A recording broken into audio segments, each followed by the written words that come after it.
రాజశేఖర రెడ్డి గారి మనవడు వైఎస్ రాజారెడ్డి గారి పెళ్లి జరుగుతున్న సందర్భంలో చాలామంది ఇన్వైట్ చేస్తున్నాం రాజకీయ నాయకుల్ని.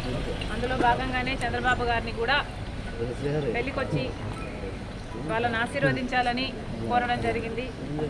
చాలాసేపు రాజశేఖర రెడ్డి గారి గురించి, వాళ్ళ ఫ్రెండ్షిప్ గురించి, వాళ్ళ రాజకీయ ఇనిషియల్ ప్రస్థానంలో జరిగిన విషయాల గురించి అన్నీ గుర్తు చేసుకున్నారు, మాకు గుర్తు చేశారు. చాలాసేపు మాట్లాడాం, చాలా సంతోషం అనిపించింది.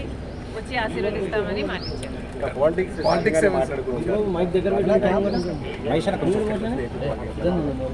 లేదమ్మా, యాక్చువల్లీ మోస్ట్లీ రాజశేఖర రెడ్డి గారి గురించే ఆయన ప్రస్తావించారు. ఇనీషియల్గా వాళ్ళు రాజకీయాలు మొదలు పెట్టినప్పుడు వాళ్ళిద్దరూ కలిసి ప్రయాణం చేశారు. పొద్దున్న నుంచి సాయంత్రం వరకు వాళ్ళు కలిసే ఉన్నారు.